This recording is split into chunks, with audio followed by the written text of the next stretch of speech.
Bienvenidos a Energías Eficientes, serie en la que hablamos de la realidad energética de nuestro país. Yo soy Enrique Moravia. Quique, volviste a usar todo el agua caliente, no me puedo bañar. Y ella es mi mujer, Mariana Moravia.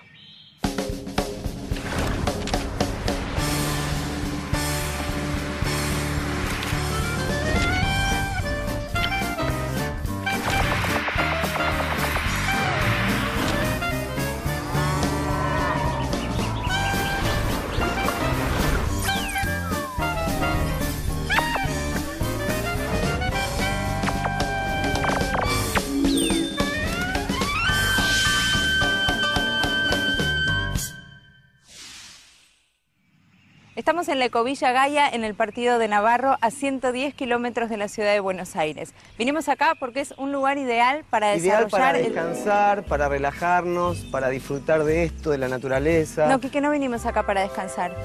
Vinimos acá porque es un lugar ideal para desarrollar el tema de hoy, las energías alternativas. Desde que comenzó a utilizarse la electricidad, esta se fue generando en máquinas cada vez más grandes que utilizaban la quema de combustibles derivados del gas o del petróleo. Luego se sumó la fuerza del agua y posteriormente la energía nuclear. Estas fuentes se utilizan en todo el planeta y han asegurado electricidad a la humanidad por muchos años. Por eso se conocen como las fuentes de energía tradicionales. Oh, mi amor, ponete porque está lleno de mosquitos, ¿eh? Entonces llamamos fuentes de energía alternativa a aquellas distintas a las tradicionales, como la solar, que aprovecha la energía de la radiación del sol, y la eólica, que usa la energía cinética del viento. ¡Quique, usaste todo el repelente! Bueno, vení que te doy un abrazo, yo te doy el repelente fresco, vení. Para obtener energía eléctrica es necesario transformar otro tipo de energía. Las fuentes de energía que podemos utilizar con este fin son varias. Están, por ejemplo, los hidrocarburos como el gas natural o la nafta. La fuerza del agua, o sea, la energía hidráulica, el carbón, la leña. La particularidad de cada una de estas fuentes de energía radica en su propia naturaleza. Por ejemplo, en el caso de la leña, la energía se debe a su constitución. O puede deberse a su posición, la llamada energía potencial, o a su movimiento, es decir, energía cinética. Entonces, para obtener electricidad que nos permita... ¿Qué haces? Tienes un mosquito. Decía que para obtener electricidad que nos permita prender la luz, la plancha o la computadora, se realiza un complejo proceso de transformación de alguno de estos u otros tipos de energía. Por ejemplo, la energía de los combustibles, la de un salto de agua, la del núcleo de los átomos, etcétera, etcétera, etcétera.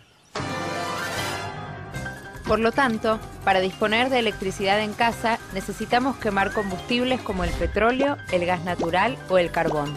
O bien, utilizar la fuerza del agua almacenada en un embalse o una reacción nuclear controlada dentro de un reactor. Pero también, en ocasiones específicas, se puede utilizar la fuerza que trae el viento o la energía que nos da gratuitamente el sol. Estas últimas dos opciones forman parte de las llamadas energías alternativas, que en nuestro país constituyen casi el 1% de la generación total de electricidad. Las energías alternativas se presentan como otra opción a las formas convencionales de generar electricidad. Repasemos. La energía eólica, que aprovecha la energía cinética del viento. La mareomotriz, obtiene energía del agua, pero de las mareas, no de los altos. O la undimotriz, que la consigue de las olas. Otro tipo de energía alternativa es la solar, que obviamente utiliza la luz del sol. La geotérmica, que aprovecha el calor de las entrañas de la tierra en las zonas donde esto es posible. O la biomasa, ya sea como leña, como los combustibles líquidos que se obtienen de ciertos vegetales, o como el biogás, que se produce en la descomposición de residuos orgánicos. Aunque presentan muchas ventajas con respecto a las energías tradicionales, lamentablemente las alternativas también tienen muchas limitaciones. Aún así, vale la pena conocerlas, ya que son un aporte valioso en muchas situaciones específicas.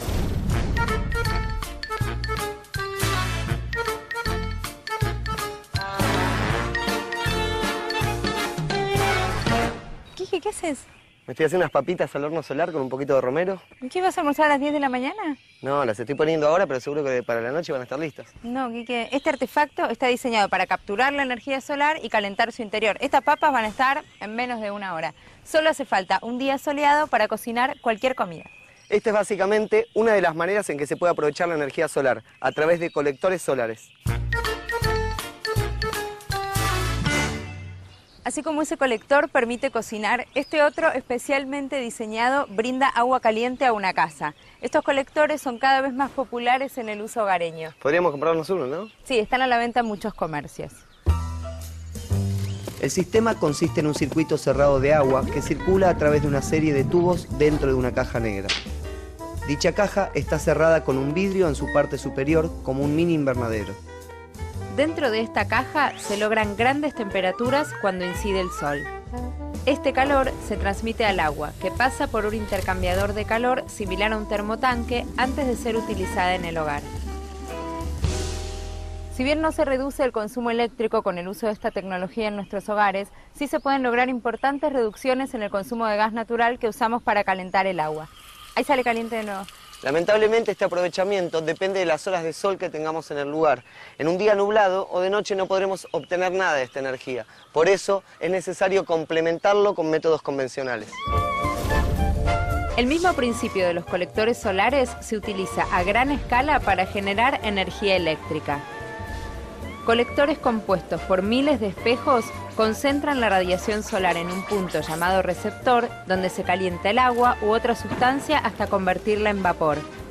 Este vapor, como en las centrales térmicas a vapor, es utilizado para mover grandes turbinas, que a su vez hacen girar un generador eléctrico.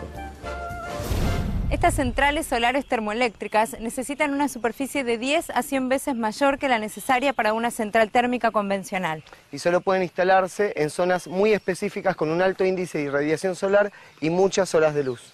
Además, dada la gran cantidad de espejos y el posicionamiento individual de cada uno, su construcción y el mantenimiento son muy caros.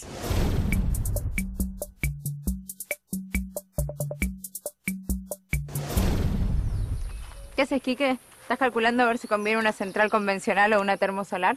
No, estoy viendo cuándo nos puede salir que la parrilla de la vuelta de casa nos manda una tirita de asado. Quiero apurar el tema del almuerzo. Quique acá se come comida vegetariana y tenemos que respetar las reglas del lugar. Dame. Otra forma de aprovechar la energía solar es a través de los paneles fotovoltaicos, que son como estos, pero mucho más grandes. Los paneles están constituidos por varias celdas individuales, conectadas en serie a fin de proporcionar una tensión adecuada. Al recibir luz directa, estos paneles convierten la energía solar directamente en energía eléctrica. Por el momento no es razonable pensar en centrales eléctricas constituidas por paneles fotovoltaicos. La tecnología todavía no avanzó lo suficiente. Por eso el uso de estos paneles se limita a situaciones puntuales, como las de algunas comunidades aisladas del interior de nuestro país a las que no les llega la luz eléctrica. En esos casos, las empresas de distribución eléctrica instalan en las casas un panel fotovoltaico pequeño conectado a baterías. De esta manera, sus habitantes pueden tener, al menos por unas horas al día, electricidad para escuchar radio, iluminar, usar la computadora, etc. Hablar de la historia de la energía solar sería prácticamente hablar de la historia de la vida desde el comienzo. Sí, Quique, pero mejor vamos a contarla a partir del descubrimiento del efecto fotovoltaico. El efecto fotovoltaico fue descubierto en 1839 por el físico francés Becquerel. Recién en 1883 se construyó la primera célula solar. Albert Einstein obtuvo el Premio Nobel de la Física por la explicación del efecto fotoeléctrico, pero la aparición de una tecnología utilizable recién llega con el desarrollo de la industria aeroespacial. Los satélites y las sondas en órbita poseen paneles fotovoltaicos que cubren sus requerimientos de electricidad. Esto se logra gracias a la mayor irradiación solar que obtienen por estar fuera de la atmósfera.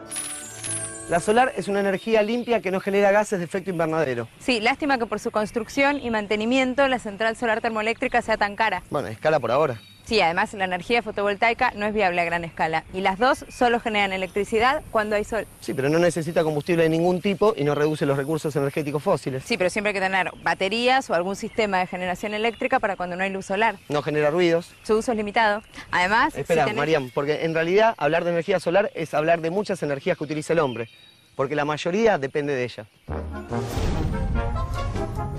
Las diferencias de temperatura causadas por el sol en las distintas masas de aire provocan los vientos que se usan para generar electricidad. El sol también es el motor del ciclo del agua. Este genera evaporación y lluvia que alimenta los ríos que se usan para generar hidroelectricidad. Gracias al sol se desarrollan las plantas y los árboles mediante la fotosíntesis. Estos vegetales nos permiten utilizar la madera como leña o carbón vegetal.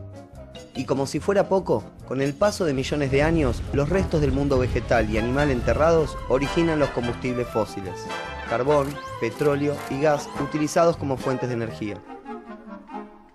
La energía geotérmica, que proviene de las entrañas de la Tierra, la de las mareas, que depende del ciclo lunar, y la nuclear, que proviene de la energía interna de los átomos, todas son independientes del Sol.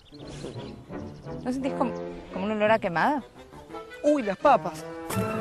Te dije que se hacían en una hora.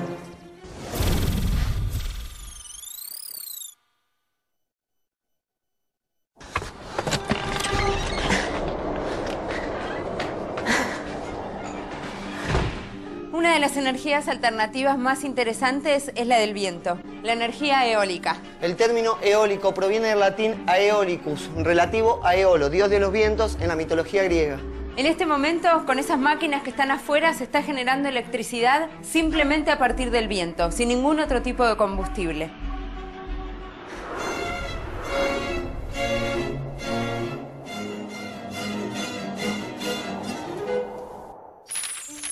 La fuerza de los vientos fue una de las primeras formas de energía naturales que aprovechó el hombre para desplazarse y a través de molinos moler granos o bombear agua.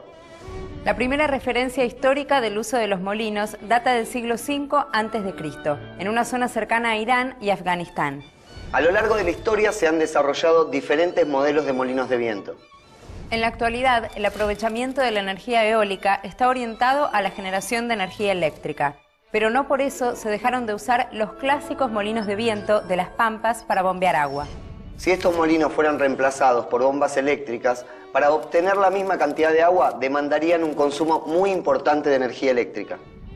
Alrededor de 360.000 molinos en nuestro país permiten aprovechar una energía cercana a la generada por 130.000 toneladas de petróleo. Desde que aparecieron los molinos diseñados para generar electricidad, este tipo de generación eléctrica evolucionó de manera cada vez más eficiente. Los aerogeneradores son cada vez más grandes y sofisticados. Algunos son tan altos como un edificio de 25 pisos.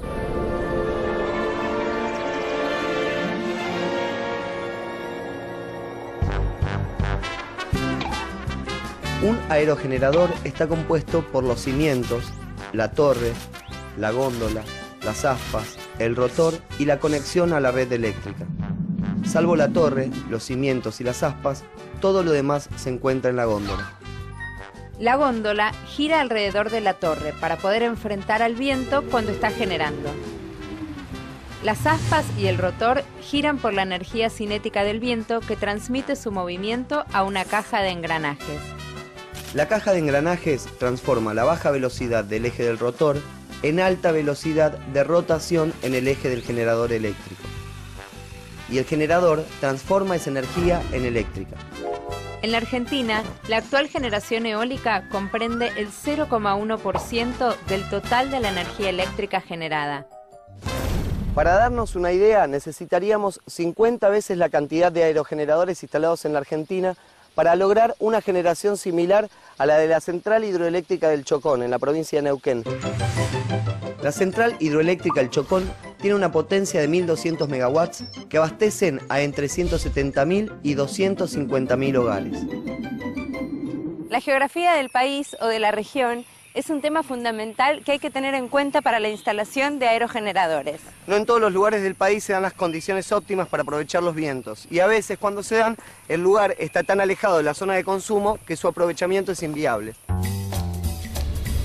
Es lo que pasa con la Patagonia Argentina, que a pesar de ser un lugar mundialmente reconocido por sus vientos persistentes, se encuentra demasiado lejos de los grandes centros de consumo. Sin embargo, aunque no haya extensas granjas eólicas, sí podemos encontrar generadores eólicos que presentan soluciones coyunturales en distintos puntos del país. Por ejemplo, en Comodoro Rivadavia, donde se encuentra la mayor generación eléctrica de este tipo. Radatili, Claromecó, Darragueira, Mayor Buratovich, Punta Alta, Tandil, Cutralcó, General Hacha y Pico Truncado. En abril de 2009, IMSA puso en marcha el primer molino eólico en el Tordillo Comodoro Rivadavia. Este molino forma parte del Plan Estratégico Nacional Eólico de la Argentina. Dicho plan prevé en una primera etapa la instalación de 60 megawatts eólicos en la provincia de Chubut. ¿Quique, tiene alguna contra este tipo de generación? Algunos de los impactos ambientales atribuidos al uso de la generación eólica a gran escala recién están comenzando a ser estudiados. Ejemplos de ellos son el impacto en fauna, sobre todo en las aves migratorias, el ruido producido por las turbinas, el impacto visual y el uso de la tierra. Una granja eólica necesita entre 500 y 1500 veces el terreno utilizado por una central termoeléctrica tradicional de la misma capacidad y entre 2000 y 8000 veces el terreno necesario para una central nuclear. ¿Qué te pasa, Quique? No, estoy muerto de calor, María. De repente no corre una gota de viento. Otro factor negativo que aún no está resuelto por completo es la perturbación que pueden introducir al sistema eléctrico las variaciones del viento. Ah, sí, ese es un tema complicado. La energía generada depende de la velocidad del viento al cubo, de modo que una mínima variación de esta produce grandes cambios en la generación eléctrica.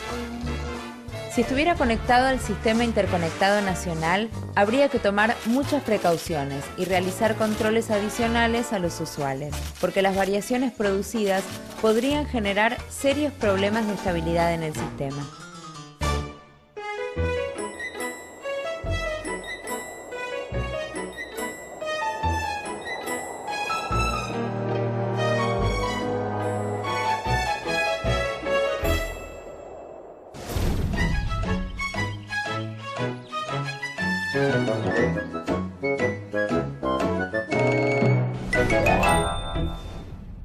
Tanto la energía solar como la eólica sirven para generar electricidad, pero ¿qué pasa con el gas? ¿Cómo que qué pasa con el gas? Claro, ¿qué energía alternativa podemos utilizar para generar gas? Bueno, está el biogás, que es una mezcla de gas natural con otros gases que provienen de la degradación de materia orgánica. Cuando materia orgánica como el estiércol o residuos vegetales se fermentan en presencia de oxígeno, se genera dióxido de carbono, porque las bacterias que degradan esa materia respiran oxígeno y exhalan dióxido de carbono como cualquier animal. Ahora, cuando el proceso de fermentación se produce en un medio en el que no hay oxígeno, aparecen otro tipo de bacterias llamadas anaeróbicas, que no necesitan oxígeno y además de eliminar gas carbónico, expulsan otro gas, el metano. El biogás se produce en un recipiente cerrado que se llama biodigestor. El biodigestor tiene un conducto de entrada por el cual se suministra materia orgánica, como estiércol o residuos de mataderos, mezclada con agua. Los materiales que ingresan se llaman afluentes y los que egresan, efluentes. El proceso de digestión que ocurre dentro del biodigestor libera energía química contenida en la materia orgánica que se convierte en biogás. El conocimiento del biogás es muy antiguo. Se produce en forma natural, principalmente en los pantanos. Es por eso que al metano se lo suele llamar el gas de los pantanos. Al biogás obtenido en un biodigestor se lo puede utilizar como si fuera el gas natural que normalmente usamos para cocinar, calefaccionar, para algún proceso industrial, etc. Pero con la ventaja de poder obtenerlo en forma continua y aún estando en una zona aislada a donde no llegue el servicio de gas natural. Por otro lado, los residuos de los biodigestores son un excelente abono natural que permite recuperar suelos degradados por cultivos intensivos.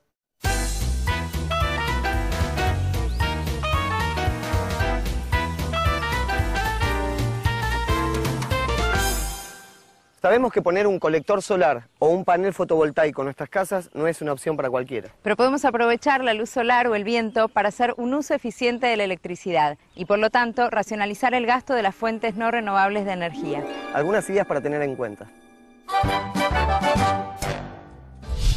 Si arregla todas las ventanas, puertas y tambores de persianas mal ajustadas que puedan producir corrientes de aire, necesitará usar menos calefacción en invierno.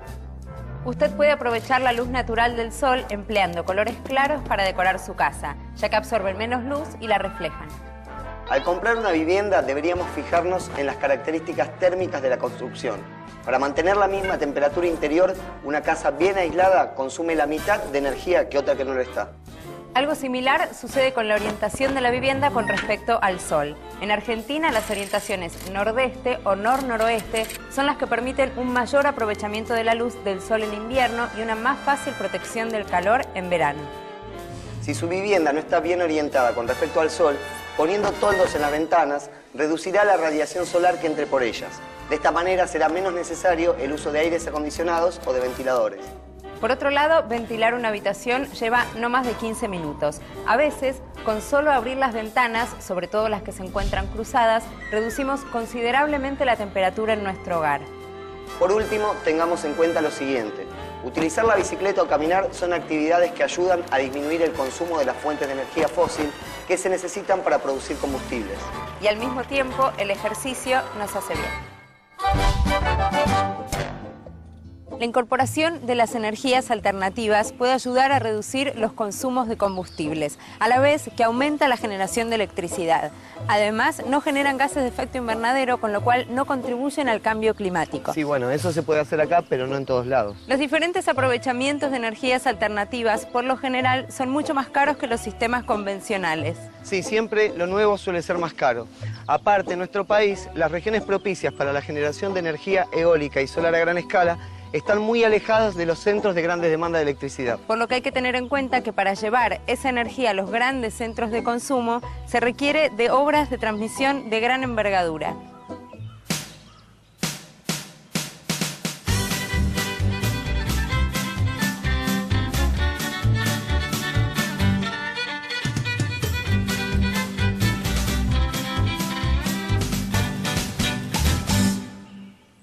Como vimos hoy, las energías alternativas y las tradicionales no son rivales, sino muy buenos complementos. ¡Quique! Dale, Marian, apurate que a las 8 juega Racing y quiero llegar para ver el partido. ¡Te terminaste todo el agua caliente de nuevo! Bueno, te espero en el auto entonces. ¡Egoísta!